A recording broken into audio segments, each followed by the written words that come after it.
Thank you so much for clicking on my video, and if you're returning, welcome back to my channel. Today we are going to continue our recap and our semi-deep dive, kind of like a snorkeling dive. We're not deep diving into it, but continue our chat and review about Spare. This time we are going to be looking at part 3, chapters 32 through 47. If you have not gotten to this place in the book, please click out, come back when you've watched it. When you finish reading or listening to it. This is merely a recap, but I want to make sure that you can, one, participate in the conversation and follow along, but two, I don't want you to ruin the experience of listening to it yourself or reading it yourself. It is quite the wild ride, but despite, if you decide to listen to it anyway, I'm not telling all the details. There's so much story to tell. I'm only doing this maximum an hour. Meanwhile, these segments take about 3 to 4 hours a piece to just listen to, let alone read. So trust me, I can't cover it all, even if I tried. So without further ado, let's get into it.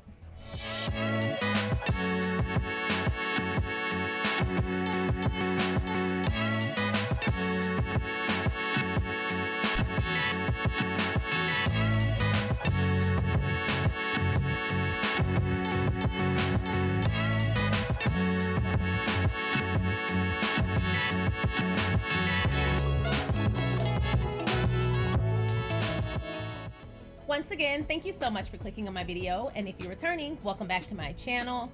If you have not already, feel free to go ahead and like this video, subscribe to my channel, and turn on that notification bell. I want to say a big hello to all of my members, Patreon members, viewers, subscribers, what have you. If you are watching and have yet to subscribe, I'm going to give you a whole 3 seconds. Go ahead and hit that subscribe button. Okay, I'm assuming you did it.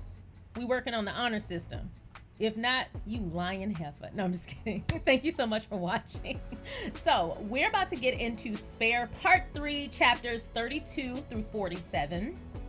And we're gonna start from the part where Prince Harry has just decided Meghan is the one for me. And they've said, I love you. They've gone great lengths to make this work. They've decided that they want to move in together and that this is a forever commitment. So it's already well understood that, boo, it's me and you. But he still has one more hurdle. When he makes the decision to propose, he finds out you've got to ask the Queen. And even he was like, do I really have to do that? I don't recall William asking if he could marry Kate. Don't remember a number of family members having to ask permission, but I do know Charles had to ask if he could marry Camilla, to which the Queen reluctantly said yes. I guess she could see how it was painfully affecting her son, and so she said, to hell with it, marry the old bat. I don't know. But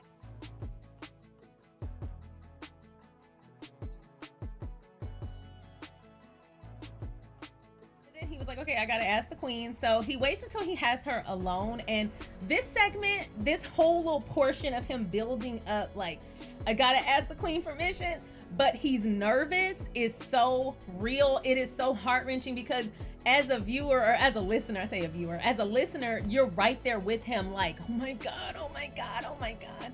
Is she gonna say yes? Meanwhile, I'm here, a woman from the future, 2023, and I can tell you, yes, Harry, she gonna say yes. But the book builds suspense to the point where I'm just like, oh my God, oh my God, oh my God. So she says yes, but the way she says yes, she had a dry wit. Now, sometimes deciphering dry wit can be tough. And we walked through this experience with Harry as he's like, was that a yes? But the way he asked her, so let's explain. Harry was nervous, very nervous. And he had tried to ask her a few times and it didn't work out, or he like got tongue tied or just got frozen. And he realized that it was now or never. If he waited any longer, he might not get a yes. She was in a great mood because she was hunting. And so he was like, I need to use this time. I don't know when I'm going to get her alone again. Despite what I thought from the outside looking in, thinking they just have family time all the time. No, it is very rare that you just get the Queen alone. She might invite you to tea or on an excursion or something like that, but it's not like you can just ring up Granny and say, hey, I'm coming over, have some Hot Pockets waiting. Like, no, it's just not like that. Like, if I call my grandmama, I may call me like, hey, Grandma Lula, can you make me a roast? I'm gonna come home on Saturday. And she'll like make a roast. Like, I can't do that. It would be like if I were trying to do that, I would have to go through like 4 people. He can call his grandma, but it's rare that she's alone. It's rare that he gets her directly.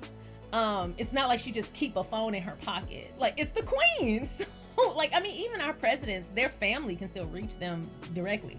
It's not like that over there. So I'm learning a lot from this book.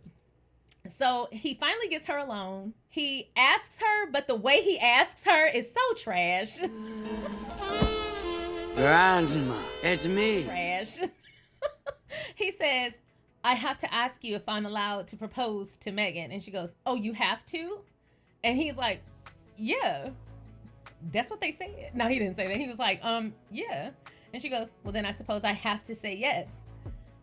And he was like, is that a yes? And he said she was just like, and finally he was like, okay, I'm gonna take my win. He was like, thank you, Granny. Like, his excitement, it was so sweet. It was like telling a little boy, like, yes, I got you the G.I. Joe, now shut up. Like, he was so excited. Even I was listening to it and I was like I was hyped. Like, I know they got married, they got 2 kids. And meanwhile, me, got the yes, got the yes, got the yes, oh happy. Again, very well written. Either that or I'm very impressionable. So anyway, here's the thing though. I wanted to share the good news first and start this off on a high note. But before he got the proposal, when he first inquired about proposing, he knew that that would get to Charles. So when he talked to William about it, William not only disagreed wholly by saying, you barely know her, it's too soon, it's happening too fast, but he didn't want Harry to date Meghan at all. So marrying her was certainly not something he wanted him to do. Trash. So they get in this car, they're going hunting together, the 3 of them. He's in the front seat with his pa and William is in the back, probably back there being trash. I don't know. Everything that man do ain't wrong, Sharion. My bad. But he gets in the car and he's talking to Charles and he says, Charles asks about Meghan, but not for particular interest. It's more so out of habit.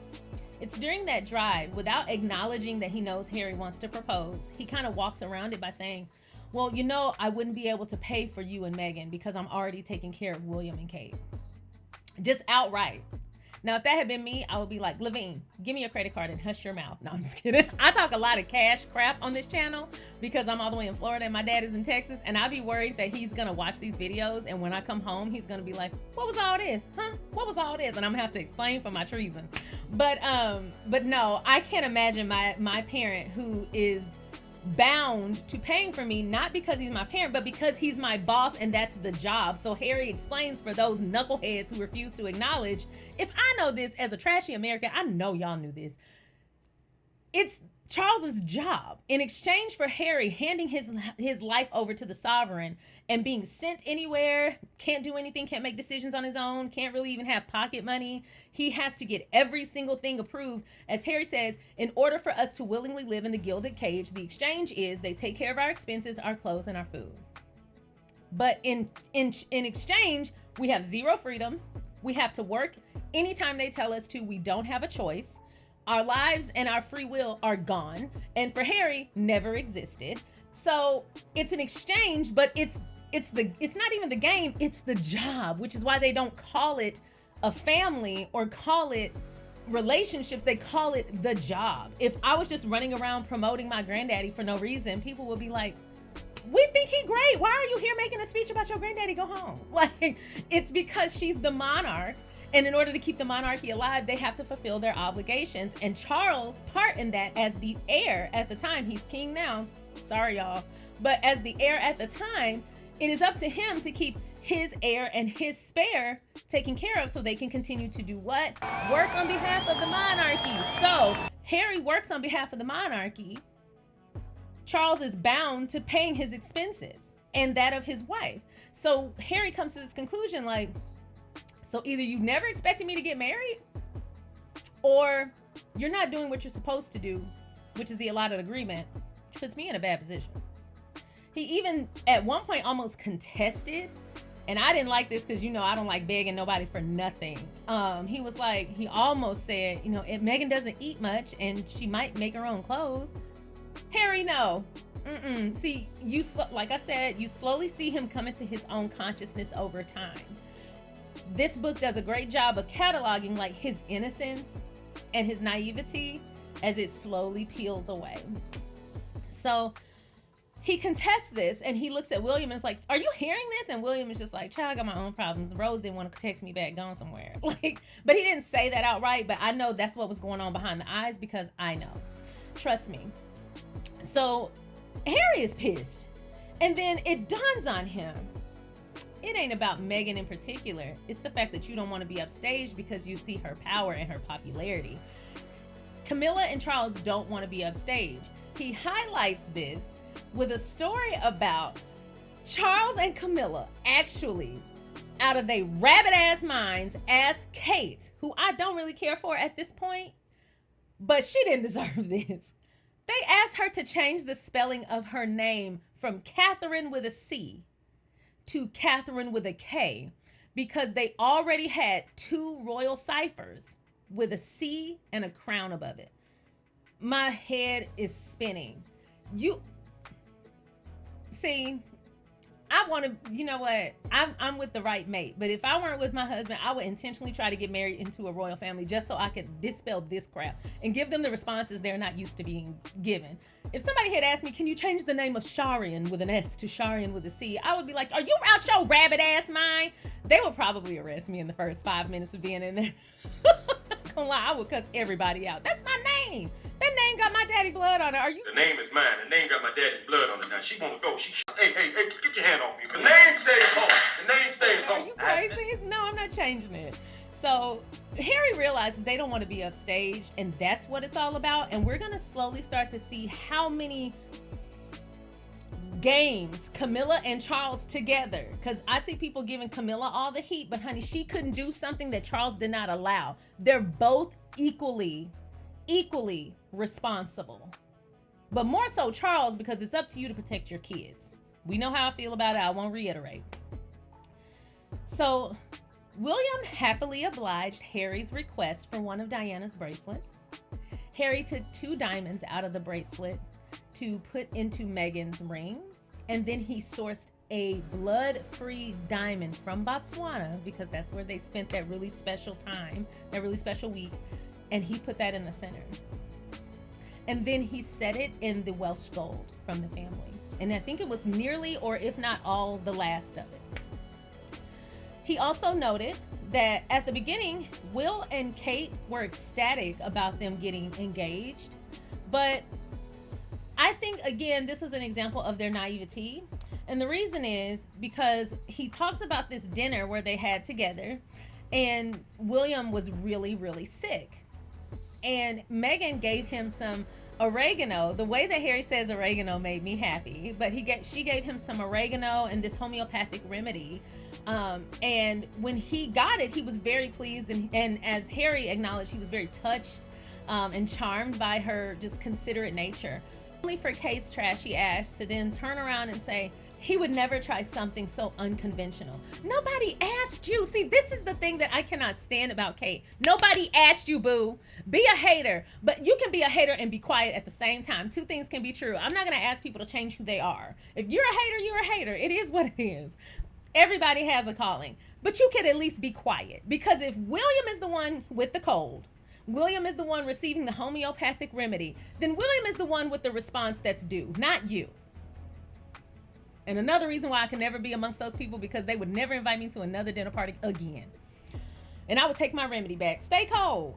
Anyway, so when she said that he would never take something so unconventional, I was like, I'm sure he would prefer rose oil, but please, ma'am, hush. Anyway, Meghan then shuts down her life in Canada. She lets a neighbor adopt a Bogart. It's this whole process. She brought Guy with her, and Harry acknowledged that Guy is just like his baby. He can't stop hugging Guy, kissing Guy, just taking care of Guy. And of course, we know that Guy broke away from his handler, and when they found him, 2 of his legs were broken. They still don't really know how. I've had my theories, but I'll leave them as they are theories, because if Harry didn't tell me what happened, I'm just gonna assume it ain't important enough for me to know. And then he walked us through his proposal, and one of the things that he noted is he made the backyard seem like their camp out in Botswana. It's very clear Botswana is very close to both of them. So he made it like he got some electric candles and he made it seem like their camp out in Botswana. To which Megan appreciated. He proposed. She was so ecstatic. Like, she hugged him, she kissed him, she cried. They cried together. They were so excited. And then as they're headed back inside, he was like, oh, don't you want to see the ring? Like, Mama didn't even think about the ring. She was head over heels for this man. Megan didn't even look at the ring. She was so excited, and good for her. Harry takes us through his very kind, very considerate, but very honest portrayal of Thomas Markle. You have heard my opinion. I will not bore you anymore. But he does tell us that Megan adores her father, okay? She adores him. And she worried about him endlessly. They were so close that even in her 30s, she calls him daddy. I call my daddy daddy. I thought that was the normal way of doing things. I didn't realize how weird I am. But also, she was concerned about how he would feel about the press hounding him. She said there's no way he can withstand that. He can't handle that. She tried to help him so many different times. And when headlines appeared saying that he had worked with paparazzi and had staged photos, she asked if he really did that. He said no. And initially she believed him until she tried to bring him out to Britain and was like, okay, come here, we'll keep you safe until the wedding. And he was evasive. And it dawned on her, this isn't him. He's lying to me. So then Harry walks us through wedding planning. And let me tell you this. Again, I'm not going to go through every detail, but let me just go through this. I thought planning my wedding was stressful. I feel so bad for them. The palace continued to play push and pull with the date. They finally settled on May. During the engagement tour, they realized how beloved they both were, which is an extreme departure from what the British headlines have been saying about Meghan, and at times Harry. William shot down every single venue option that Harry brought up because he's trash. And then he recommended venues that were extremely tiny. He's giving Joan, during Tony's wedding on Girlfriends, when she tried to get Tony to get married at a bowling alley. That bitch is maniacal. Anyway, they did choose St. George's Chapel. But initially, they did want to get married in Botswana, barefoot, amongst their friends. They then decided to adopt a black lab named Pula. It was from a friend, and Harry recalls one morning waking up and seeing Meghan, seeing Pula, seeing Guy planning his wedding, and just feeling so incredibly fortunate. And he felt like, what did I do to receive all these blessings? This is where things kind of take a turn. Lies about the wedding plans start to become fervent, and they flood in the press. They even lied about the porta potties, and I had to Google what a portaloo was. What the heck is a portaloo? So I Googled a portaloo, and I was like, a porta potty? And then it dawned on me, like, you know what? I actually think I'm gonna start calling it a portaloo and a loo in general. I'm gonna just be like, you know what? I'm gonna go to the loo, excuse me. Like, I'm no longer saying bathroom. I'm no longer gonna do that. I'm fancy now. I told y'all watching my evolution to a fancy person. Harry refused to have the royal rota in his ceremony chapel. And he was discouraged from this, but it was a compromise because he didn't want the royal rota at all. And so he had to compromise. And so he allowed them outside, but not in the chapel. Another little fact, Charles helped pick the music. Now, this is one of the sweeter parts of the book with Charles. He continues to show us these glimpses of who Charles could be if he didn't indulge the trashiest parts of his being. But he loves music, and he and Meghan have bonded over music. And so he plays her and Harry a whole bunch of music on his wireless CD player. And as he's playing all the music, like, he's enjoying it. It's bringing up good feelings. He's sharing stories he's never shared. He's laughing. As Harry described him, airy and free in a way that he'd never seen him again. And it dawns on him again, he's trying to impress Meghan. Meghan invokes the child in him and the happiest side of him. Kindness will pull out the best parts of you. When you meet a truly kind person, it will pull out the best in you. Charles treated Meghan like the princess that she was born to be. So when I say Princess Meghan, and y'all correct me, like, she's a duchess, and not for long, actually. First of all, whoever you are with no name and no title, she's a princess because her prince called her that. So she was born to be a princess according to Harry. I'm going to believe Harry. Also, he asked the queen if he can keep his beard. He was rational. He just simply asked her, hey, it's a part of maintaining my anxiety management. It helps me. It feels like a representative of who I am as a man. I really need to keep it. Plus, Megan's never seen me without a beard, and I'm afraid that if I come down the aisle, if she walks down the aisle and sees a beardless me, she's gonna run the other way. And the queen was like, you know what? Your granddaddy used to love a good beard. Go ahead and keep it, baby. Go on and keep it.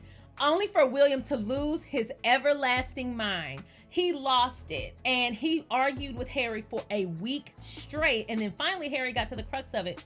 He's still competing. Lame. He's still competing, and the reason he's competing is because I didn't have the option to shave my beard. I didn't get to wear the uniform I wanted. So William wanted to wear his uniform from the Blues and Royals. They did not allow that at his wedding. Harry got to wear his uniform from the Blues and Royals, and he also got to keep his beard, and William lost it. William lost his mind. As a matter of fact, William threatened that if Harry got too drunk at his bachelor party, that he was going to hold him down and shave his beard off. And he said he did this in a very serious, non-joking tone. Anyway, in the palace argued that Meghan shouldn't wear a veil because she was a divorcee, and that a veil should not be worn by her.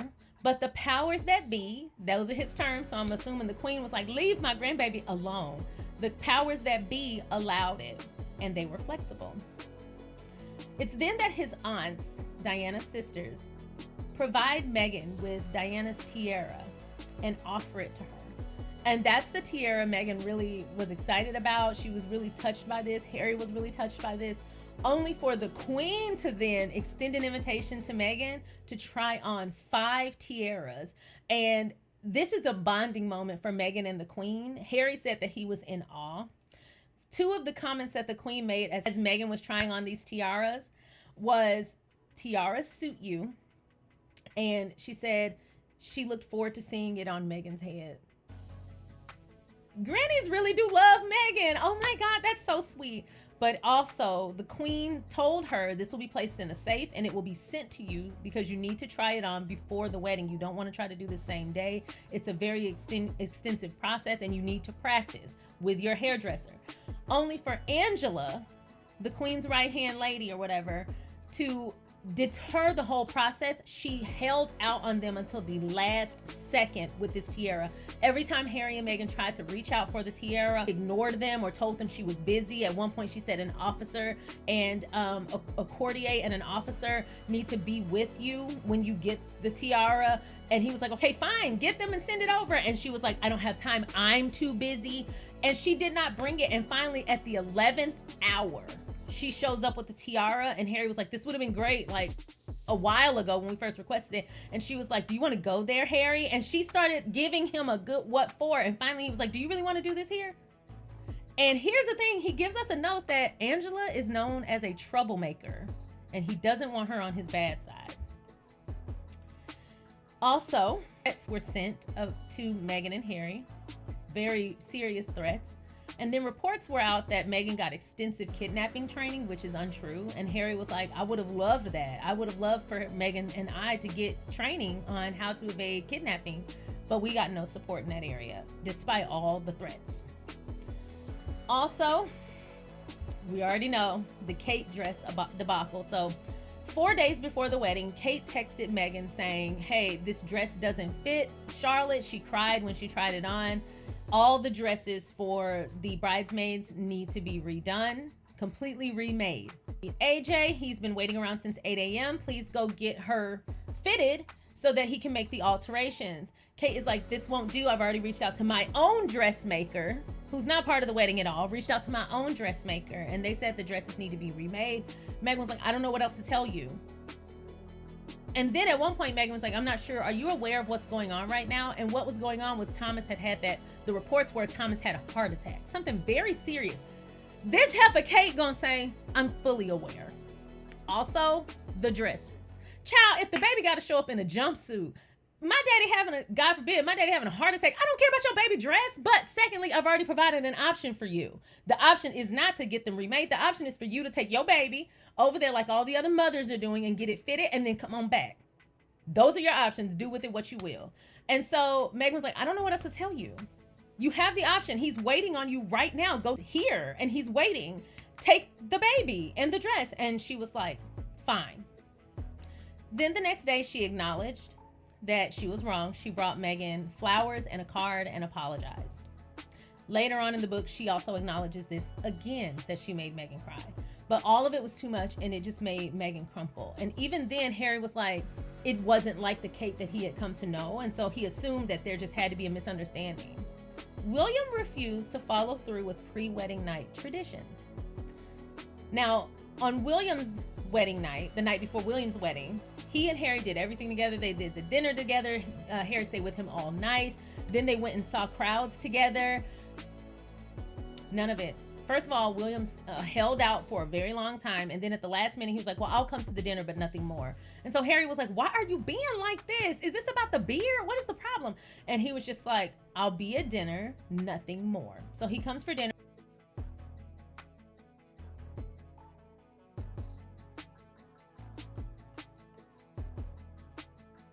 For dinner and leaves. Shady sibling business. Now, throughout all this, the press is still running rampant.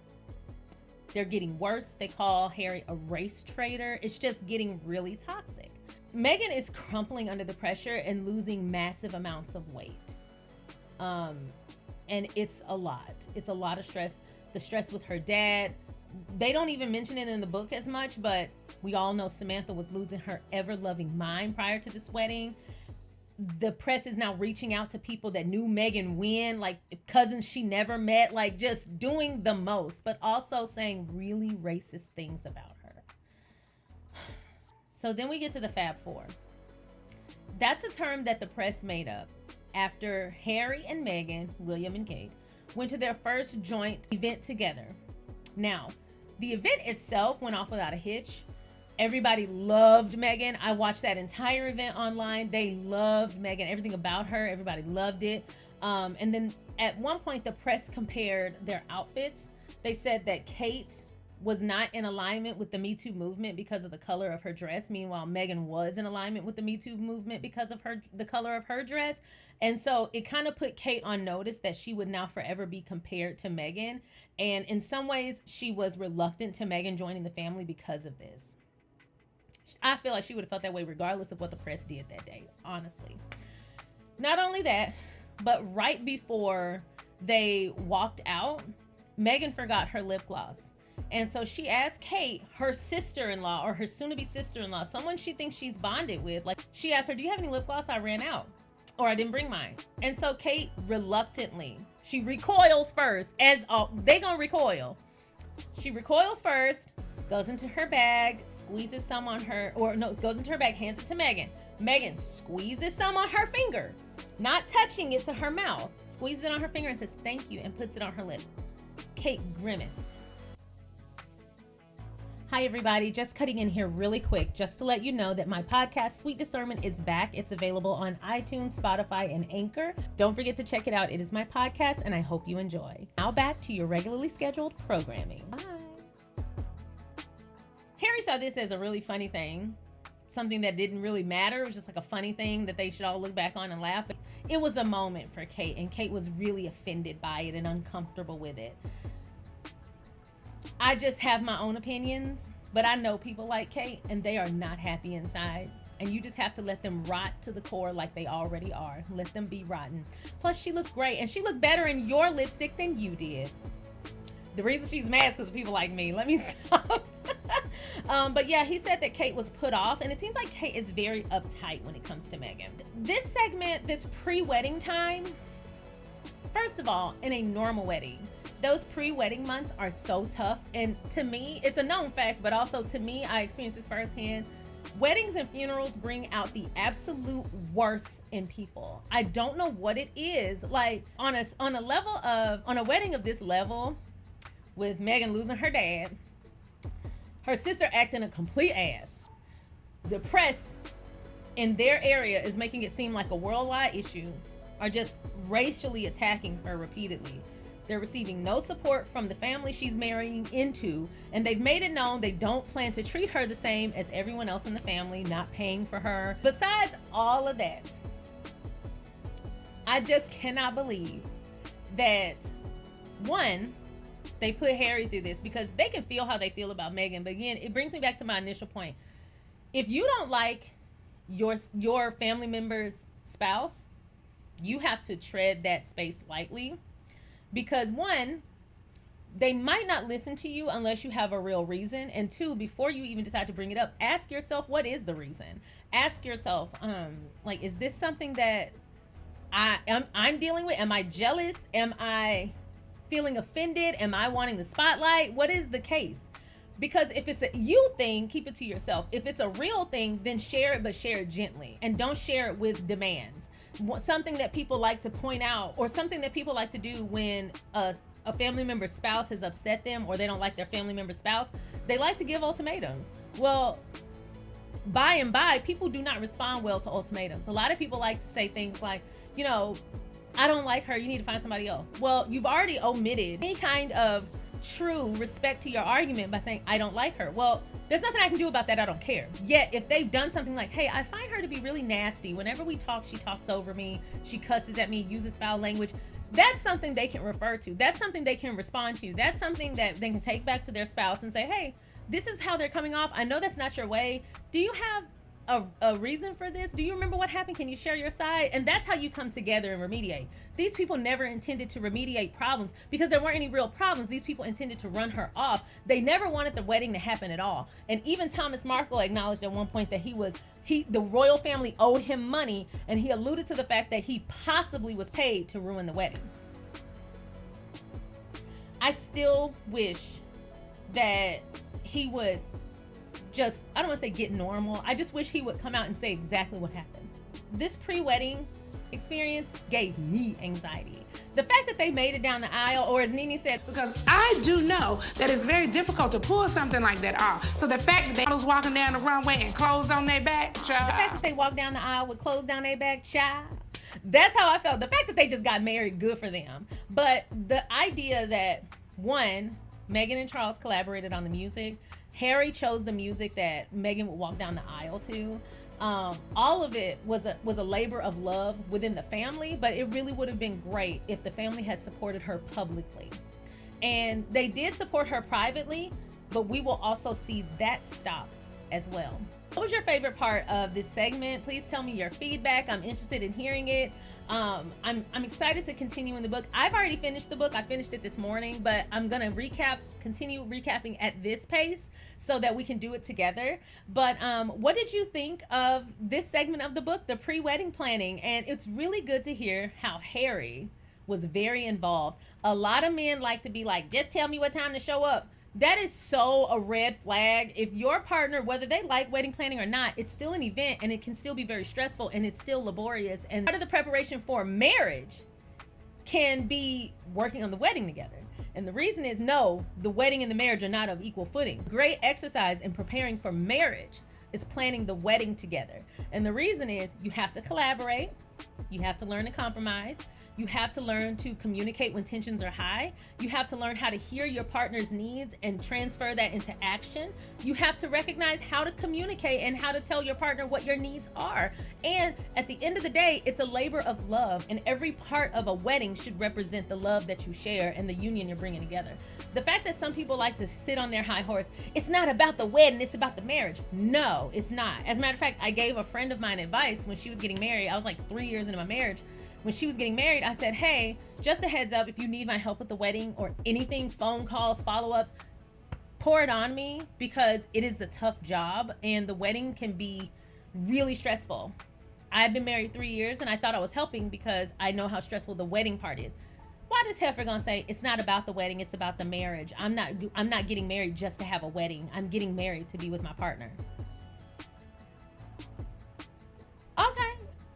The hell that got to do with what I said? You're still having, if you weren't having a wedding, then yes, I can see you saying that. But you're having a wedding. I was saying, if you need help with the planning, I assumed you could take care of yourself with planning for your marriage, child. I have faith in my friends that when they go into unions, they're properly preparing for that part. I can't help with that part. I offered help on the wedding just because I remember how the event itself was so stressful. So to get that pushback was just like, some people just have quotes that they hear and they just check them off their list. Like, I got to say this. Finally, it's part of the wedding preparation. Like, I think some people are truly dense because weddings are tough. The marriage is its own entity, but the weddings are also their own entities, and you have to properly handle both. I think not at the same weight. Obviously, a marriage is far more important than the wedding itself, but the wedding itself can be very stressful, and a lot of relationships suffer because of that process. And so I just don't get the comparison when I offer help on the planning, because I'm available to help you, and you snap at me and say, well, I'm planning for the marriage, not the wedding. Okay, so you're not gonna plan your wedding. That's all I've got for you. Praying for Meghan and Harry. I'm so glad that they're doing better, but hearing these details, oh my God, it puts so much in perspective. They were dealing with hell on wheels with this wedding, with this family, with this entire situation. So please tell me your thoughts in the comment section. I look forward to chatting with you more tomorrow about the next segment of Spare. Please let me know what your thoughts are. If you have not already, please go ahead and like this video, subscribe to my channel, and turn on that notification bell. I want to say a big hello to everyone who has decided to drop in, and I want to say my deepest thank you so much. My heartfelt, sincerest thank you for supporting the channel, watching the channel, and for being part of this entire experience and this content. That's all I've got for you today. Don't forget to like on your way out, and I will see you next time. Bye.